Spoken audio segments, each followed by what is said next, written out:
kuba aba stakeholders aba URA ekwatagana ku musoro aba URSB ebintu bikwatagana ku company aba UNBS kati ebintu bingi tukwase nnyo kati tugenda kugula companies zijja kuyimirira nnyo kati tugenda kula profit ne tugenda complyinga ne nga guno omusomo aba microfinance support center gwe batuyiseemu gwakutuyigiriza ebikwata ku okuregisteringa wa businesses with URSB, okukola omutindo with UNBS,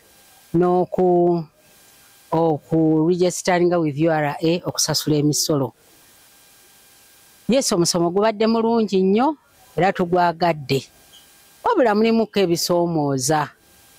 Ffe nga abaakatandika obutandiisi, omuntu atandiiseewo bizinesi naye n'olaba nti aba URA bamujje bazze ate twagala musolo nga tannaba nakufuna profits.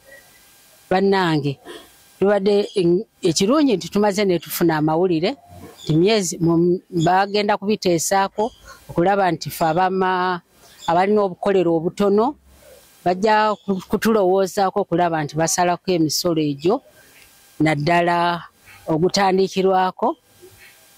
Twebaza nnyo Microfinance Support Center okukola emisomo gino egya leero egya URSB, URA and UNBS.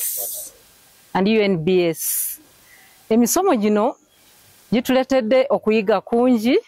Abamu tubadde tumanyi nga banamyoga tusobola okutunda ebintu byaffe nga bwe twagala, tebasobola okutusaba emisolo, naye kati okusinziira ku misomo gye tufunye tumanyi nti naffe tulina okubeera nga tugendera ku mateeka ge bataddewo, kuba emisolo gituyamba bwe tuba tusasudde gijja tulongooseza enguudo n'ebirala.